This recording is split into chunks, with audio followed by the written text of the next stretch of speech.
GST அதிகாரிகள் online நிறுவனங்களுக்கும் corporate நிறுவனங்களுக்கும் சட்ட விதிகளை வகுத்து சாமானிய வியாபாரிகளை காப்பாற்ற வேண்டும் என தமிழ்நாடு வணிகர் சங்க பேரமைப்பு தலைவர் விக்ரமராஜா வலியுறுத்தியுள்ளார்.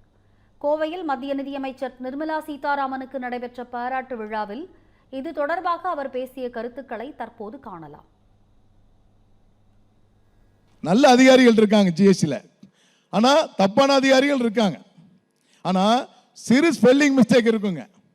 ஒரு எழுத்து மாறிடுச்சுன்னா சட்டம் 500 ரூபாய் ஃபைன் போட சொன்னா அவங்க வாயில வர்றதே 20,000 50,000 தான்.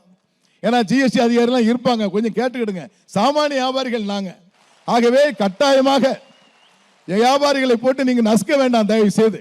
ஏன்னா அமைச்சரும் நேரடியாக சொல்லிடுவாங்க, நீ நசுக்க கூடாதுப்பா, வியாபாரிகளை கருணையோடு நீ பாவின்னு சொன்னாங்க.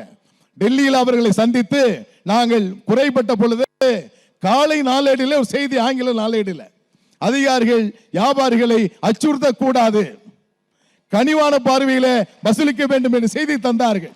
கார்ப்பரேட் கம்பெனிகள் இன்று தீபாவளியில வரி குறைப்பினால் வியாபாரம் அதிகம் வச்சிருச்சு, அதுல மாற்றுக்கல.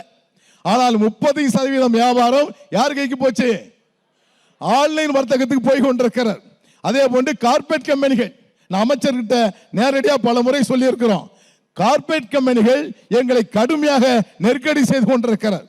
அதற்கு பாரத பிரதமர் அவர்கள் கவனத்துக்கு எடுத்து சென்று கட்டாயமாக ஆன்லைன் வர்த்தகத்திற்கும் கார்ப்பரேட் கம்பெனிகளுக்கும் ஒரு சட்ட விதிகளை அமல்படுத்தி சாமானிய வணிகர்களை பாதுகாக்கப்பட வேண்டும். லட்சோப லட்ச மக்கள், கோடான கோடி வணிகர்கள் உங்களுக்காக அதை எதிர்பார்த்து கொண்டிருக்கிறோம்.